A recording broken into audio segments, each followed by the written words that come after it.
afternoon, welcome to the Insight where we take our voices to the world. With me, Love Owen.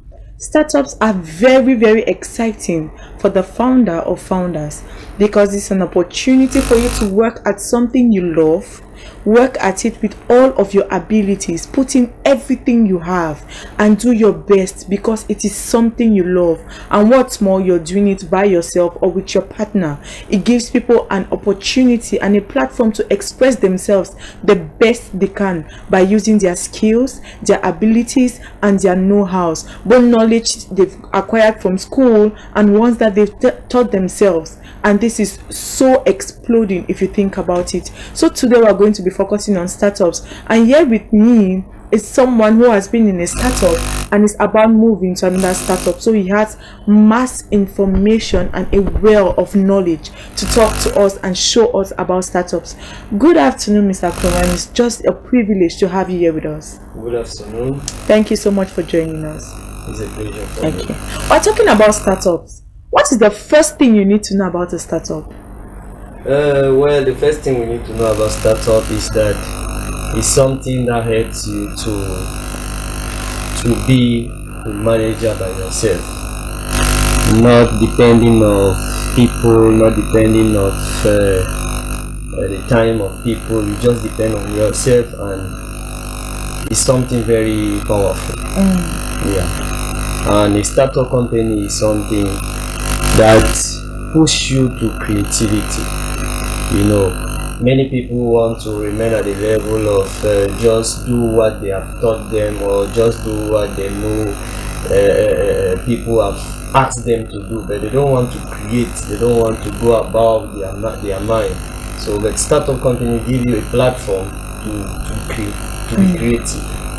Now when most people hear about startups, you know, they're just thinking about maybe an oil company, a big whatever big company. They don't think about the littlest thing. Like for example, you could start by doing benyariko, like rice and beans or anything, or you can start by your own shop in the market, or you can start with whatever it is, doing nails or doing hair. When most people hear about startups, they most often think about really large enterprises, something on a large scale. Why do people mostly think about startups in the sense of a really big business?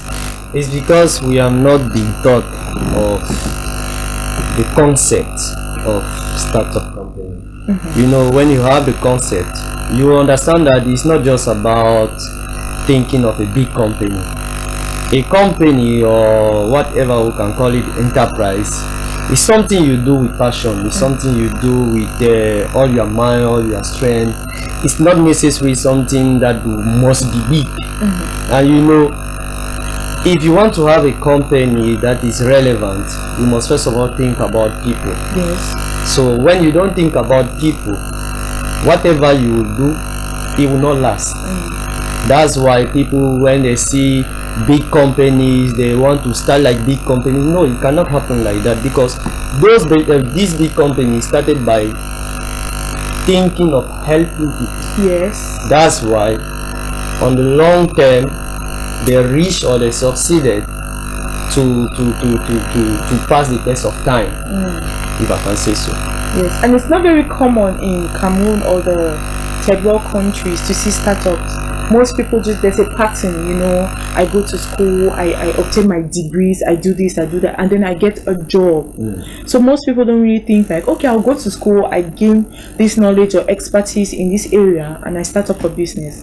So how is startups, how do they go in Cameroon? Let's focus on Cameroon since it's our country. Okay, startup company, if we want to talk here in Cameroon, I would say, according to what I know, is you can start it everywhere at your own level.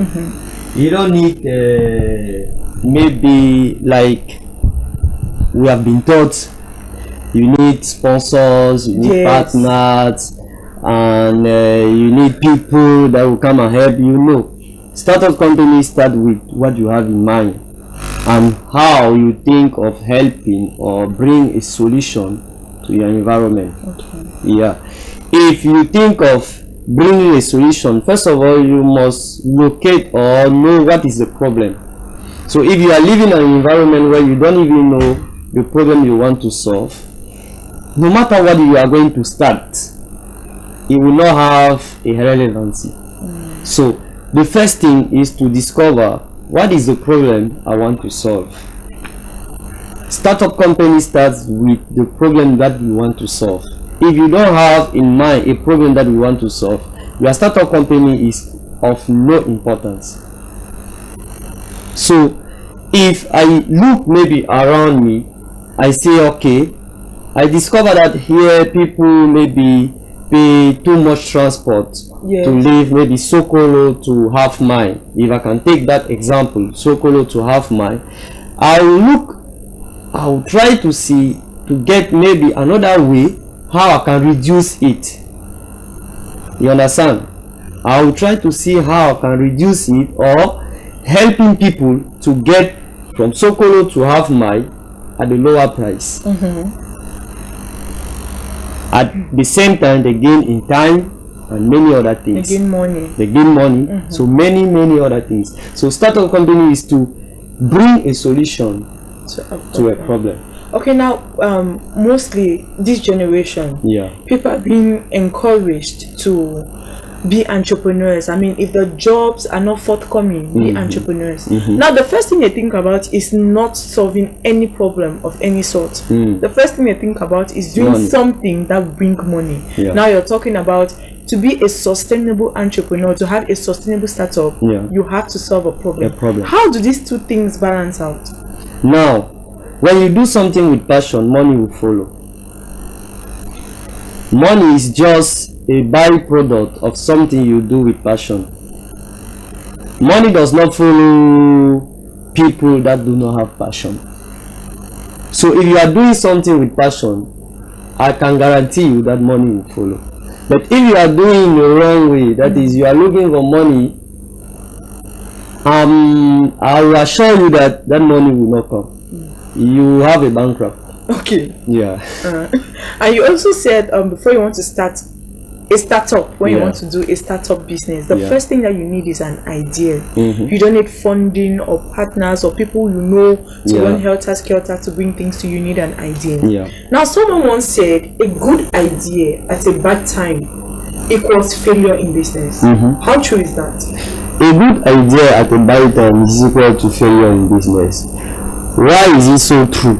It's because you can have a good idea, but you don't have the right vehicle to transmit the good idea you have. You can have a good idea, but you are in the wrong environment to apply the good idea you have. You can have a good idea, but you give out the good idea at the wrong moment. I'll take an example. Maybe in Cameroon we are about to start the African Cup of Nations in 2019, right? You have a good idea to like, okay, I will prepare maybe a hotel that will host people, I will launch myself into restaurant and all those things. And then you remember the idea is in your mind, but the African Cup of Nations comes and passes. And then you come and do the restaurant or the hotel in 2021. Let us say 2021. How can you balance the two? Okay. So you must add, or you must synchronize your idea with the time factor and the reality around you. Okay.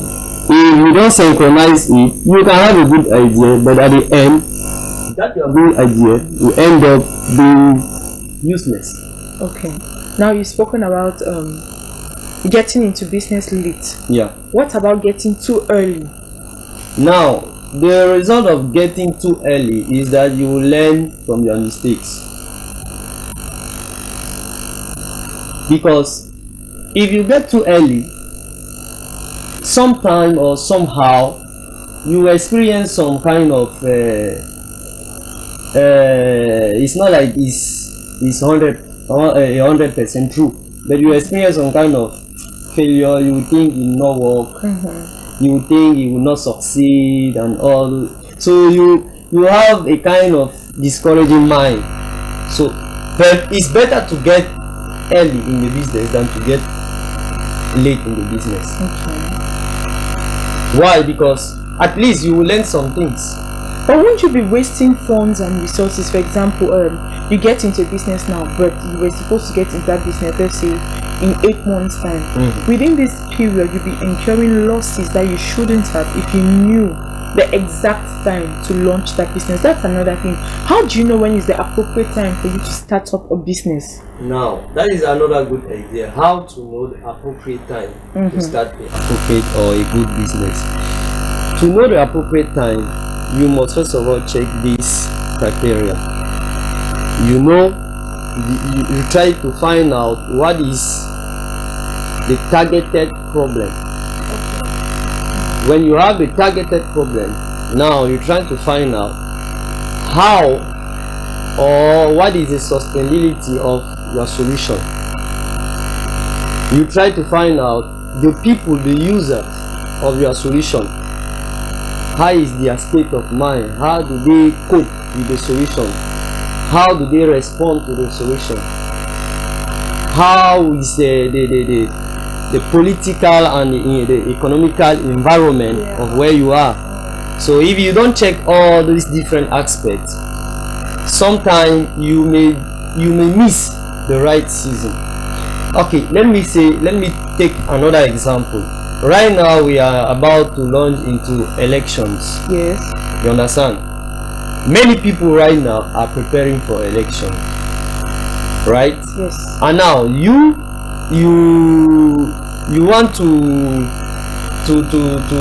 maybe to produce a machine that can help or facilitate the elections. You know, we have machines when people come to vote, and we are using machine, and now the technology is advancing that many people, many things have been updated. So you want to produce like a machine. You are a startup manager, and you are thinking of how can I help the elections, how can I ameliorate it, how can I make sure that there will not be fake and all these things. So you try to produce a company or a machine that can help the elections, and then while you are thinking of producing the machine, you bring out a machine. If you bring it early, people who are going to use it will see the failure of your machine. Yes. And they will say, okay, here you can arrange it like this, you can arrange it like this, you can arrange it like this. Now, if you bring it maybe late, it will not have no effect. You will just wait maybe 7 years later. For another election. Yeah, for another election. Now, if you want to know at the real time this is the appointed time to bring out my machine, you must first of all test it early before. So when you test it until you are sure, maybe 2 weeks or 3 weeks before the election, you expose it to the right people. They check, they are sure, you keep it. At the right moment, you expose. Yeah, but you know, elections, the example you're using is specific, and what you're saying is really correct, because in that scenario, you actually have to test the machine whether it works or not. Yeah. We're talking about a business where you cannot do a test. For example, let's take no, let's not use food. Food is always passing. Yeah. A graphics designing shop. Yes, okay, maybe you brought it out. Everybody knows that during the December period, there are too many occasions. People need invitation cards, people need programs, this and that and that. It's just an example. Yeah. And then you open this graphic designing shop early, perhaps around April, like this month. Now you make a lot of losses before you want to get to the last month. It's because you have not located all your clients first. So do you mean like you have to go out and do a survey? Yeah, you have to do a survey before doing whatever you want to do. Okay, it's the same with money. Most times the problem is not lack of information, it's the application of it. Now most people know that the first thing for a business, a startup, is not finances, it's not funding, it's the idea. Okay, now some people actually get this idea. What do they do that period between having the idea to when the funding comes? What do you do in this gap? between the idea right to the funding fund or the part of the sponsoring of your thing, you must do what you first of all mentioned, a survey. Try to know, what do I need? What do I need to do to help my people? Yes. What do they want?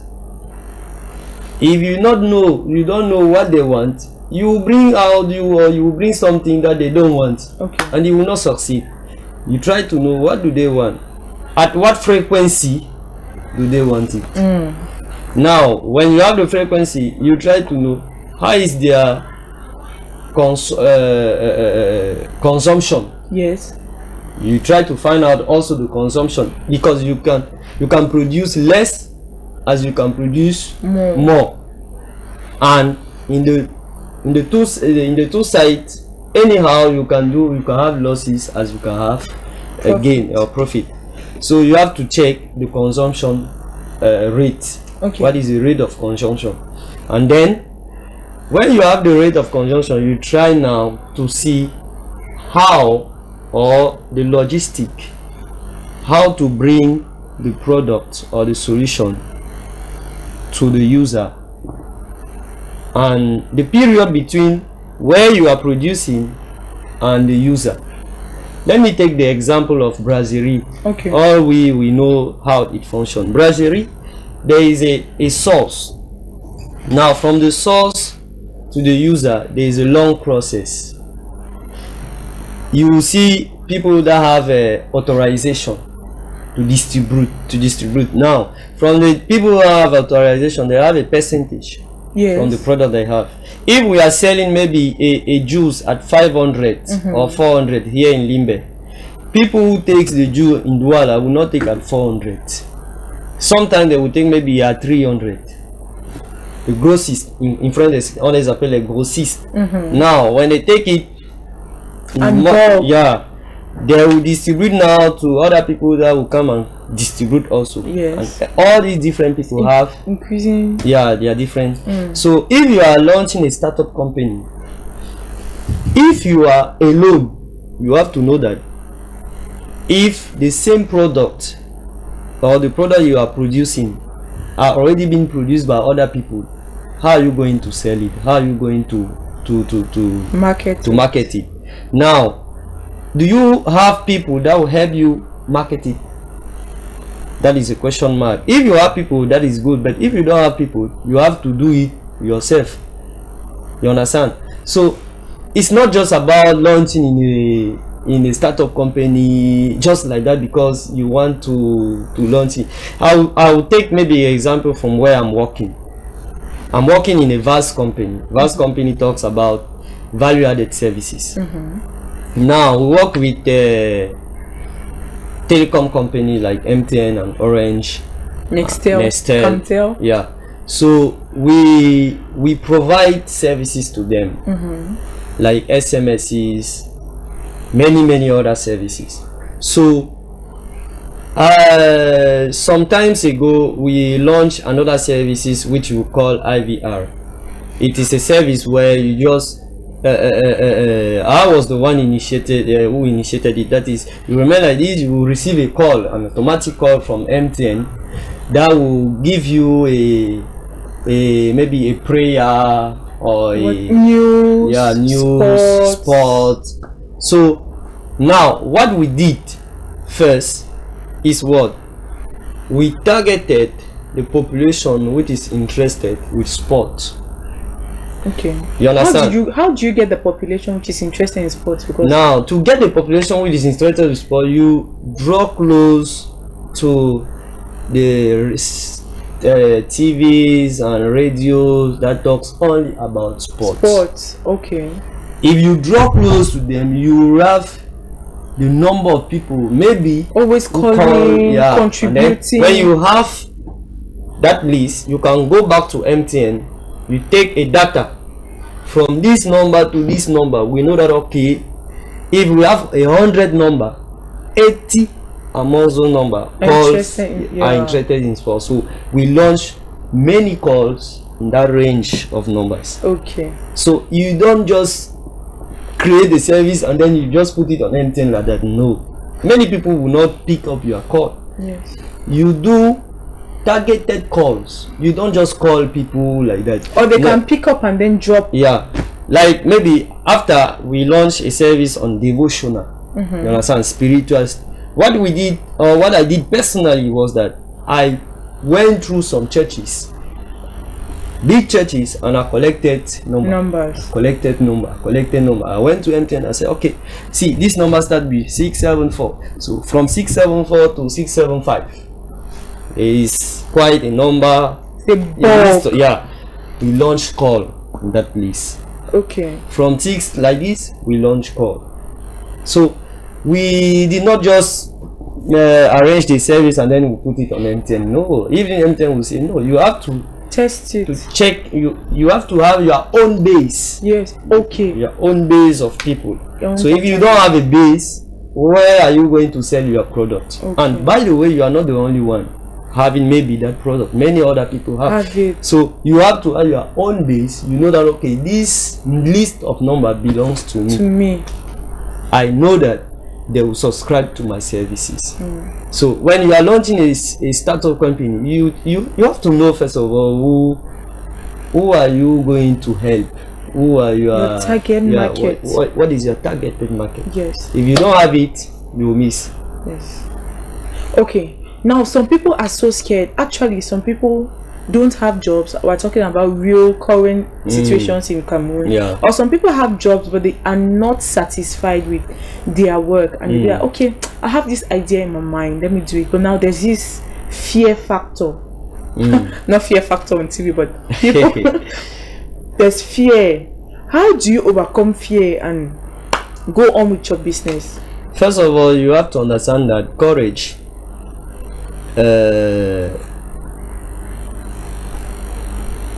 is, how will I say it? In French, they say le courage naît de la peur. That is,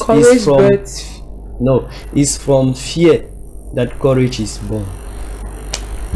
I know French. So it's from fear that you have courage. Okay. So when you have courage, it's already a good sign that you can launch into that business. If you have fear, yeah, it's already a good sign that you can launch, that you can have courage to launch into that business. Okay. You understand? So somebody who say, I was not afraid when I was going into this business. We'll just say, okay, we'll give you time, and after we'll see what will come after. But when you check all the different manager or CEO, you know, they will say in the beginning it was not easy. There's like two kinds of fear. There's the fear positive fear. Yeah, there's the fear that, oh my goodness, am I actually going to do this? Will it work? This. There's another fear that just makes you like a statue. Oh, you cannot move. No, I don't think I'll even try to start up this business. Like, no. And you run and you hide under your bed and you cover your blanket and your head and you're like, no, I'm not doing this. You excuse me the word, I will say sometimes it's for coward. Yeah, you excuse me the word, but if really you want to do something, I don't see what will hinder you. Okay. Yeah, I don't see. If really you want to do something, I don't see what will hinder you. And a good leader is someone who is always starting afresh, and who is not limited by the fears he has. It's not like he doesn't have fears. No, he does, but he's not limited by it. He said yes, but he said I will move forward. And I have the story of a man who he was about to launch his own company, and then he brought up the idea, he discussed it with his friends, and they said, okay, we are going to see a big manager of a big company. So they went and they saw him, and they wanted to have like councils and found and sponsors. And when the guy entered the office, the first thing he said, he explained his project and he explained what the company is about to do. He gave the good reason of why you want to launch the company. At the end, that CEO looked at him and said, I will not help you. He was frustrated. He said, why? He said, I will not help you. That project you want to do will not succeed. I cannot help you. Go back. So the man said when he left the office, he went out. His friend saw him and said, how was it? How was it? How was the interview? See the behavior of the guy. He said, fine. He said he responded. He said the interview was fine. What did he say? He said he's going to sponsor us. No fear. He's going to sponsor us. Let us go back. Meanwhile, it's not what he heard inside. So why did he do that? He did that because he did not want to discourage the others. He said when he did that, he went back and he said, I'm not going to be limited by what I heard what that man said. You understand? That is enough here. I mean, to get a director or a CEO telling you that your project will not, yeah, and then you go and your friend look at you and say, hey, no, he said he's going to sponsor. He lied somehow, but he did not lie maybe because he want to prove that he's big, but he lied because he wanted to keep his friends motivated. You understand? So sometimes there are some things that you must make as if you have not heard or it doesn't exist. It's not like it's not there. Yeah, but you behave as if it's not there. So to start or to have a startup company, there are challenges that you have to overcome. Yes. Like fears, panic, popular opinions. You have to overcome all these different popular opinions. What people say, oh, you will not work, my brother, we don't start that thing. Or nobody has ever done that kind of thing. You have to overcome all these different fears. If not, you will launch, like you will start like your best friend will come and tell you that, brother, only taxes, he will chop all your money. So just close. And then you remember you say, hey, and let me take this other opportunity to share this one. Last year I wanted to open a company that would deal with transportation, and I contacted some people whom I know, and they said, okay, we are going to sponsor you. At that moment I was not informed like now. So when I met a barrister, a lawyer, he said, okay, he's going to produce all the documents, and I asked how much is it going to cost, and I was thinking of a startup company, but that will move to a SAR, company later on. So he said, no, if you want to start like startup company, petite société, he is a francophone, ça va pas marcher, ça va prendre du temps, it's better that you put a lot of money and then it's a SAR company. I said, but this thing, we are going to start with small things. What we need is only legal document. That's what I want for now. But I will start like maybe by doing my chicken rearing or fowl or all those things. But my goal is to do this thing later on. So he said, no, do it like this, do it like that. I said, okay, no problem. To be sincere with you, only the taxes, les impôts, the money I gave to that lawyer, up to today I have not had the document of the company, but the company is existing in the mind like this, and in the lawyer office is still existing there, but me the owner, I don't have it. Now one day I was invited to attend to a seminar on entrepreneurship in Douala. So when I attended the seminar, I met a lot of people, and one was talking about fiscalities and taxes, Cameroon laws on taxes, impôts, libératoire, all those things. So I drew close to that lady and I asked some questions, and she told me that it's because you young people, you are not informed, and you do not want to draw close to the right people to get the right information. First of all, how do you know who the right people are now before you draw close to them? We'll come back to that. Okay. So she said, this is how you can get a company.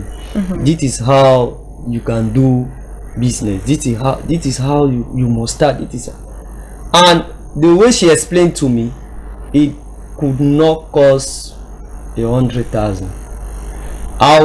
It was at the Starland Hotel. I was like this. I was shocked, and I already spent more than 250,000. But you did not have the documents. I did not have the. I explained that to her. She said, well, that's how lawyer eats money today. So she said, today in Cameroon you can start a company with 49,900. That's how much it costs for legalization of the business. For the legalization of your document. You have all your documents. She said you can start it like that. And then you grow. And today in Cameroon, they have put people that will help you in the growing of company. There are people like that. For free? Yeah, for free. You just have to attend like Fonds National de l'Emploi, their seminar. They will tell you all those different when the seminar will hold, or you draw close to DG or Direction Générale des Impôts in Douala. You get the different training sessions, all the different things. So you can get there, and they will allow you, or they will give you, appoint somebody that will help you grow in your business. Even these things that people will run and they will be afraid that no, they don't want to look at them.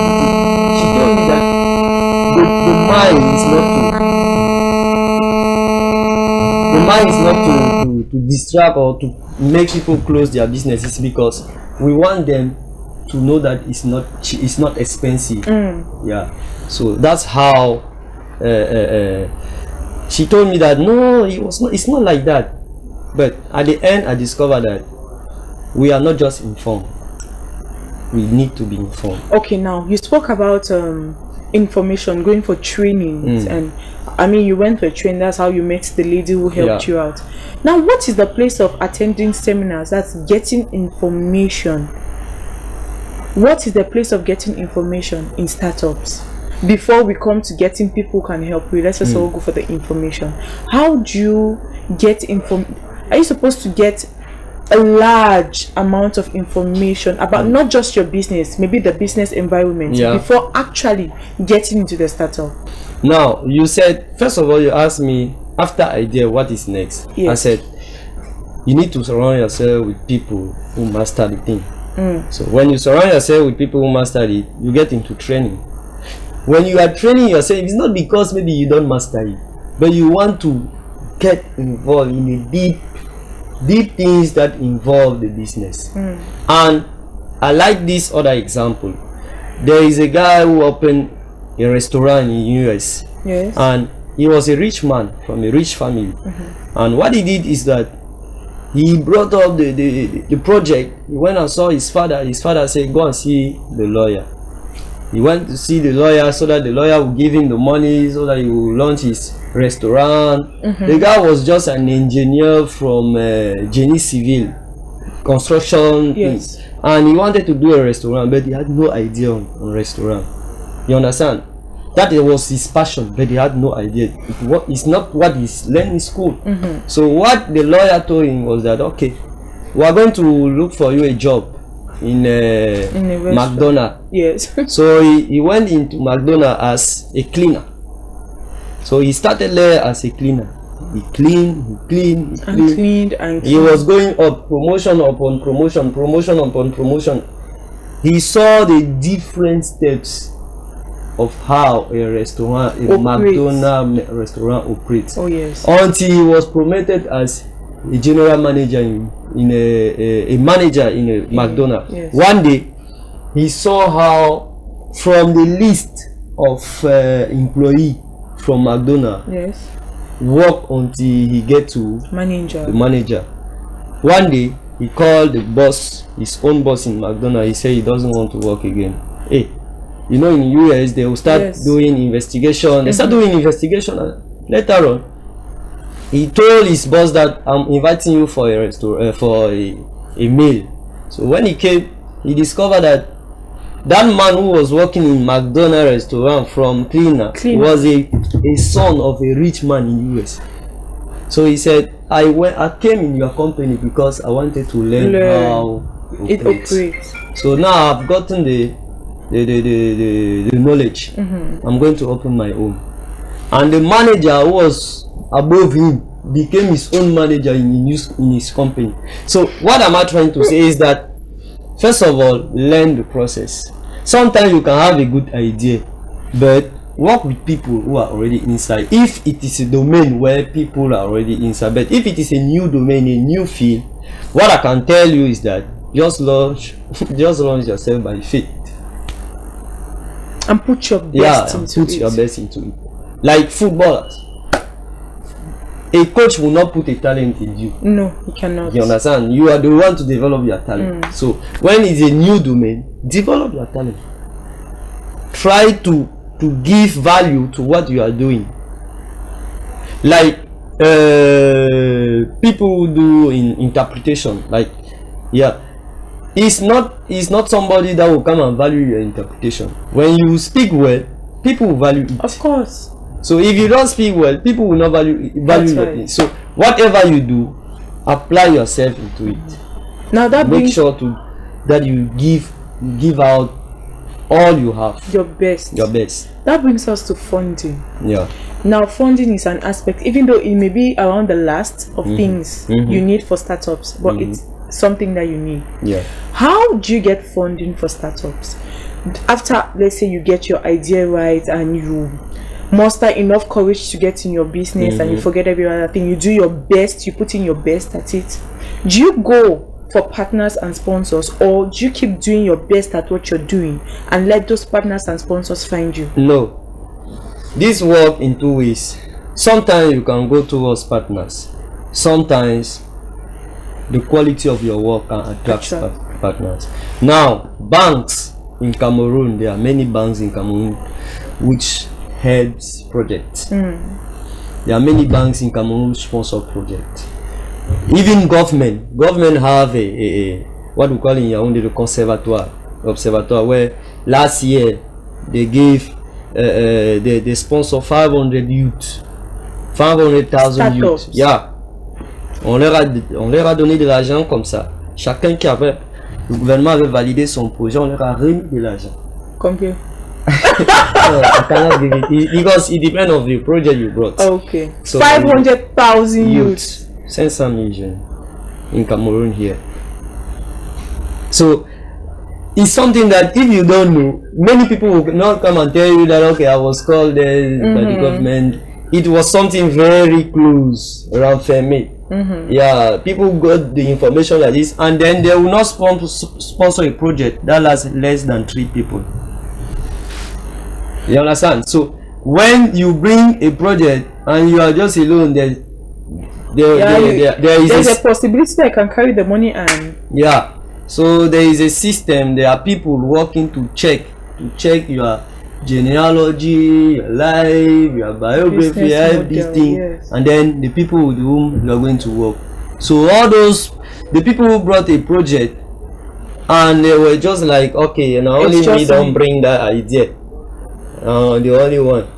They did not receive anything. That's something now. Some people have really good ideas, but building a team is demanding. Like when in Cameroon, I have my startup, or we have a startup, for example. The startup is to make phones, whatever.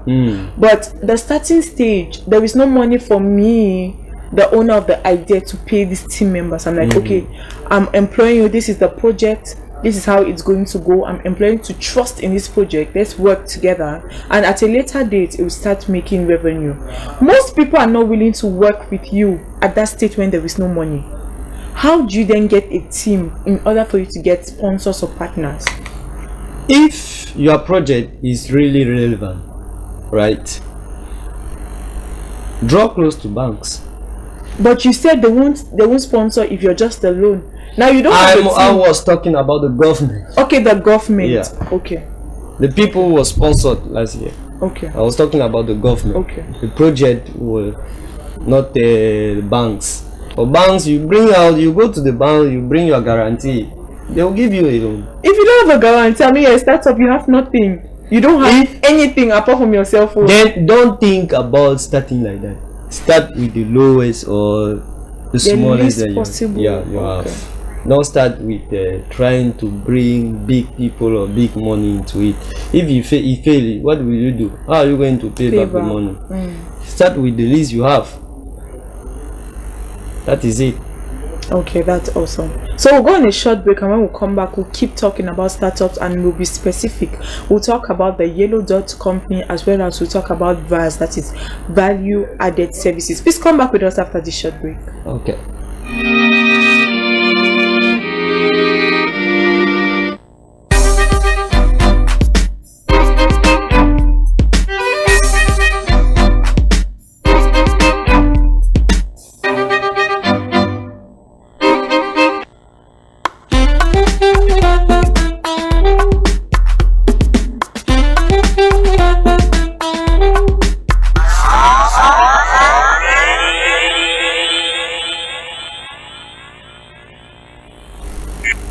Welcome back to the Insight, where we take our voices to the world. Today we are talking about startups, and startups are so interesting. If you have been following the program, I mean, you can bear with us. It is really an interesting venture. Now we'll go back to our guest, and he's going to tell us about the Yellow Dot company and the value added system before we call it a day. Please tell us about the Yellow Dot company. You said you once worked there. Yeah. What is the company all about? The company Yellow Dot is, first of all, a Jewish company, which is based in Israel. Yes. And we work in with telecom company like Orange, MTN, Nestel, and it is spread abroad in many other countries in Africa. And we do what we call value-added services like SMSs. We give out tips to help people in different domains like health, how tips on makeup, tips on hair, tips on clothing, just everything. Personal development, and then we develop also application. Okay. An application which we sell on Android phones. To like, you can just download the application in Google Play, and then you get all the different tips I'm talking about. You get updates on football, updates on religion, updates on maybe celebrities. So it's just to bring the latest news to the doorsteps of the people. Yeah. Now, okay, you spoke about giving tips on every area of life. Yeah. Do you get professionals in this field? Yeah, we work with professionals. Okay. Because you were talking about makeup, I was like, oh my goodness, you tell me. Before we terminated the contract, we were working with Eto, and we were giving Samuel Eto, okay. Yeah, and we were giving tips on daily updates on Samuel Eto. You see, so we are like, okay, if you want to have the latest news on Samuel Eto. So what we do is that we draw close to those people, and we discover that people like to know what is the latest news on Samuel Eto, what is the latest news on Papa, on President Pobia, you know, all these big celebrities. So what we do is that we draw close to them, and then we say, okay, this is the contract we are going to sign with you. Just allow us to have this information. They say, okay, no problem, and then we sell it. Okay. That is an idea that has been transformed to a system that produces money. Now you've been a part of startups. Yeah. And you're about entering another startup. Yeah. How would you qualify or quantify a startup? Is it an easy venture, or is it so difficult? It's not difficult when you know what you want to do and you know the problem you want to solve. I'll always come back to it. When you know the problem you want to solve, it will not be difficult. Yeah, you will find challenges, obstacles, but it will not be difficult. If really you want to bring out a solution, I believe that you overcome the challenges that you will meet. Okay, that is it. Now, personally, the question is for you. Yeah. Sometimes some people have fantastic ideas. They know they know the problem they want to solve, and you know what you have to do. You really do know it. But now sometimes you're lazy. You're just like, okay, let me just rest one more hour, or let me just lay back a little. Just being lazy. How does laziness work for startups? That is a good question. Laziness will never profit when you are doing startup company, because you are boss by yourself, and you are the first employee in your own company. You understand? So if you are not putting all your effort when you are working, my brother, my sister, that your company, first of all, you are not paying nobody. So who is coming to work for you for free? So you yourself, you have to put effort. If you are not doing effort, your company or your startup company will experience bankrupt, as I used to say. Okay, now some people put in efforts, but they put in half-hearted efforts. When you are launching a startup company, if it is your passion, I don't think you have to put like half effort or whatever.